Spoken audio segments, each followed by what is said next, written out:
Great day, beautiful people, and welcome to the Now with Dr. Davina Jones. Now stands for Navigating Opportunities to Win. So it is my goal to bring you examples, case studies, special guests, to give you an opportunity to see how you can take your right now, take where you are, take where you've been, and find a way to win.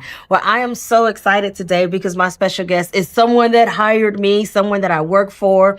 I've said to her several times, I can tell you on one hand, maybe half of one hand, how many people I am willing to work for again. And she is one of them. Such a bright light in my world and just a beautiful part of my life story. So it is my pleasure and my delight to introduce you to Dr. Margot Martin. Thank you for being on the show with me today. Oh my gosh, Davina, it's a pleasure, and that is such a generous sentiment. So thank you. But it's true, and I've told you that off camera. You have. It's I don't have to manufacture that to be on camera.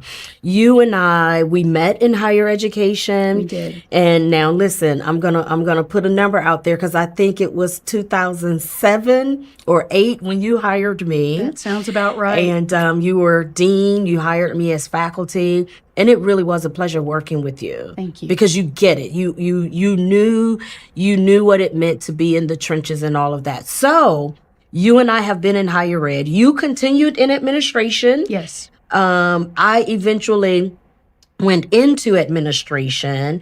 As you continued, your last title, because we're going to talk about this transition, because both of us have since transitioned from the 9 to 5 in higher ed. And we're both at this point of navigating our opportunities to win. But your last role, tell us about your last role in higher education. Sure. So my experience at the executive level involved serving as a vice president, as well as acting president of the college for a bit. But my parting role was chief for accreditation and institutional effectiveness, which is a mouthful that in essence is really about continuous improvement. Mm-hmm. And individuals that might not readily recognize the dimension of those titles and what they mean, she was really important to making sure the college functioned, really important to making sure that faculty, had the support that we needed to do the job that we were hired to do, making sure that we kept our eye on, the end goal of student success. Yes. And making sure that we had a balance, because I've said this before, there is education and there is the business of education. Absolutely. And it's sometimes challenging to deal with, the balance of both of them, because sometimes something that's working for education doesn't really fit into the business of it. And what fits into the business doesn't really fit into education. But you've been doing this for a while, and I'm going to get to the transition. But before I do that, tell me about some of your best moments in education or the business of education or somewhere in between. What are some of your highlights? Absolutely. I think that what's been so special about my career is that I've been in spaces where I've been able to get past what my specific role is and to serve as a connector. And that could be work in the community, that could be work with business and industry, but it's always been about how can I better the experience of whoever my stakeholders were, whether that was the community college student, or maybe somebody that was receiving services in the nonprofit sector. And it was really about leveraging resources. Yes. I've got this, but you've got something over here.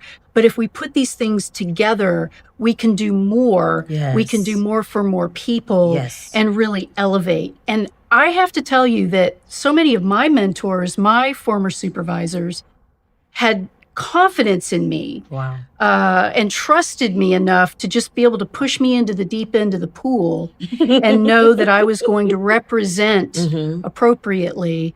But then to be able to interact I had a chance to work with the mayor's early literacy policy I council remember that. You in got to tell us a little bit Jacksonville. about that. I remember that. Tell us a little bit That about was that. Mayor Payton was really focused on how can we promote early literacy in the community. And through that project, we actually had a chance to completely revamp the way we were providing training for the Child Development Associate, which was the CDA, which is what people needed as a minimum credential to work in a child care facility. And so working through the college, we were able to partner with the people around the city that delivered CDA training.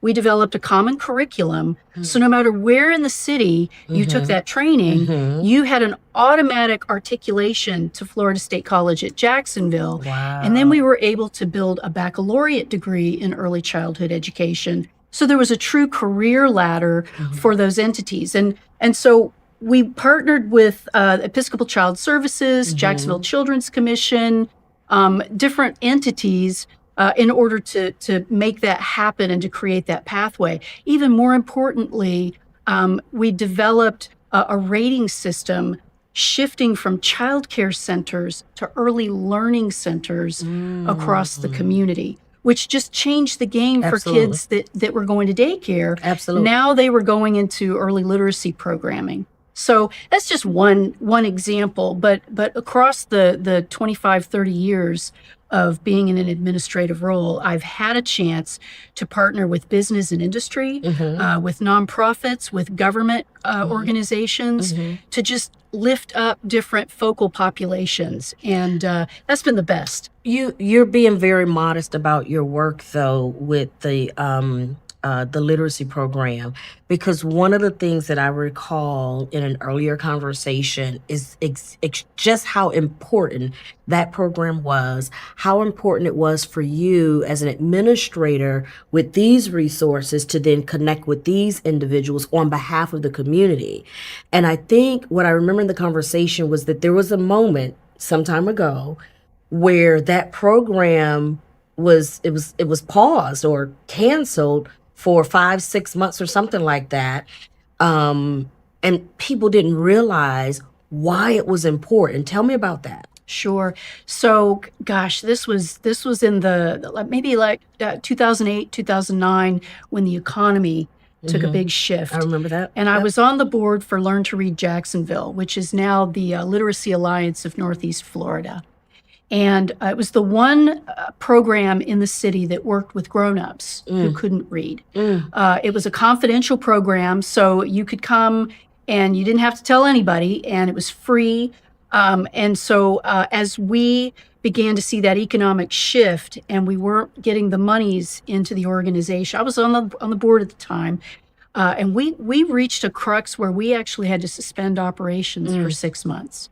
And it wasn't until we actually closed the program that the community was like, well, we've got these individuals that need this help. Where do we go? And it was at that point that they knew. They did know, and because of my role not only as a board member but as a member of the community college at the time, I kind of became the unofficial spokesperson and mouthpiece for Learn to Read. And I had folks that came out of the woodwork who wanted to help, that had nothing to do with we had a foundation that raised money for brain cancer, that found out about our plight and reached out and said, this isn't our mission, but it's our mission right now, and we're going to help you. And within a 6-month window, we were able to raise enough money to be able to reopen. We had a soft launch. We partnered with the city of Jacksonville, the Duval County Library. We shared space with them for 5 years, delivering literacy instruction. And so it really became another example of leveraging resources from across the community in order to assure that we were meeting a need that wasn't being met in any other way. And now that organization is absolutely thriving. And I shudder to think if we had not taken those crazy steps that we took and reached out and had people that wanted to help that maybe weren't the normal fit, And now today Mhm. we're able to assure that grown-ups in Jacksonville who need help with reading are able to do that. That's amazing. It's why I'd work for you again. I've told you that several times and I mean it, but I appreciate you sharing that story because for two reasons. It's going to help me segue into the next conversation that I desire to Okay. have, but also because it helps people to see that you may have a title, a role, an office, a beautiful chair, a window in your office, and all of that. But what matters is where do you take that office? Mhm. How do you transport that office into lives? How do you transport what you're doing into lives, into homes, into the community? And that's a good example of doing that. So that's just one of the reasons why I enjoy working with you so much. Thank you. Now, that was a courageous moment to have something, to work with something that you enjoy, you're passionate about, and then you have to suspend it. Maybe not knowing if you would go right back to that, if you'll pick it up again. You all did. But sometimes it doesn't work like that. Sometimes it's suspended and it's ended. So navigating our opportunities to win supports the conversation of what happens when it's suspended or when it ends. So you and I have, we've probably ended our traditional roles in higher education. And so much is changing in higher education. Change is inevitable, so we know that. And I asked you about what you enjoyed most because I think it's important that you always move forward with gratitude. So we're going to use that story to support us moving forward with gratitude because we did some good stuff for some individuals that, you know, we may never know their names, but the work was there and the support was there. So we're no longer in higher ed. You, my stint in higher ed ended in December of 2024. Yours ended when? Mine ended end of July End of last July, year. So, last year. so Okay. we're approaching, getting close to a year. Okay. And so both of us have been in this lane of taking where we've been to give to others via coaching, consulting, and so forth. Tell me a little bit about why is that important? Why not just, why not just take what you've done? I mean, just go to the beach, look at the sunset, leave it alone. Why still have a thirst to do something? Why? You know, Davina, I think for me, I have had nothing that I have accomplished has been because of me alone. Certainly, you've got to have drive, you've got to take initiative. But I have had so many individuals since the time I was a kid who have been in my corner and have seen something in me and wanted to push or propel or direct or refine. And I think about how many incredible opportunities I've had over the course of my life. Part of that is because I almost always say yes. I haven't limited myself, and I've also had the great fortune of having the space and maybe more limited responsibilities than many people might have, and so the opportunity to say yes has oftentimes been pretty easy. But it also has involved getting outside my comfort zone. So when you talk about, why not just kick back on the beach and work on my tan or whatnot? It really is because I feel like I have something to offer to continue the work or the energy that's been happening. And I'll give you an example. I'm at a point in my life where I get called a lot of times to serve as a reference for people. Hey, I'm going to put you down. I'm applying for this job. And I had, once upon a time, I had somebody that I had done that. I'd called this individual. She was very much a person of influence. And I said, I'm applying for this position. It's my dream position. And I wanted to know if you would serve as a reference. And she said, send me the job announcement. She spent 45 minutes on the phone with me, peppering me with questions and asking me how to, and when I would get stumped, she would change the course of questioning.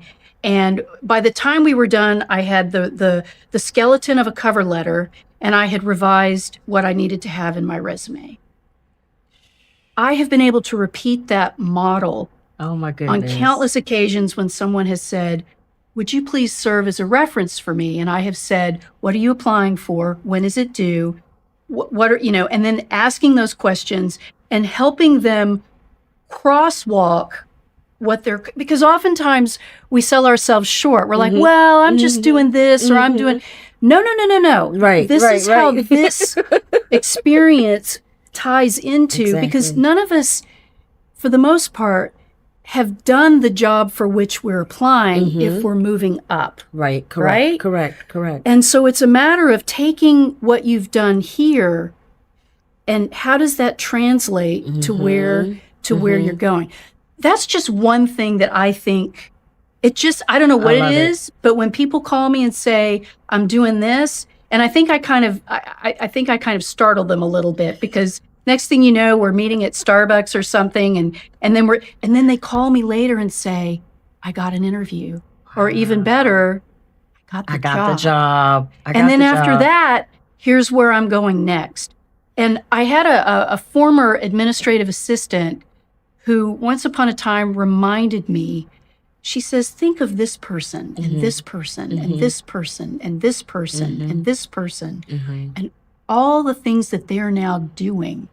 Margo, they wouldn't have been doing those things if you hadn't done what created you did. the space. Yes. And that's not to, as much as I think we all have the capacity, if we allow for it, to create a space to reach back and pull forward and propel. Because again, there's space, there's enough pie for everybody. There's space for people to thrive. And as we help others thrive, we're all going to do better. As we help others thrive, we all rise. Absolutely. I'm feeling a little poetic. Absolutely. But that's what motivates me to not just, I'm sitting on the beach and enjoying the sunset, and at the same time, I'm partnering with a colleague right now. We're at the very beginnings of putting together a coaching model. The things that I'm really interested in doing those is really certainly working with individuals, but working with teams. And in this environment where, let's face it, things are a little chaotic and unpredictable, and paradigms are shifting. Very much so. And people are really, and may never go back. And very well may never go back. And so I think finding ways to help people stay focused on the kernel of what's important. The route may change, the environment may change, the strategies may change, the tools may change. But I think it's important, if we don't lose focus on, what is that outcome that we're seeking? Because we're still going to have students who want to better themselves and have a good life. We're still going to have people in their careers that want to advance, that want to continue to grow. And we know that the rules are really nebulous right now.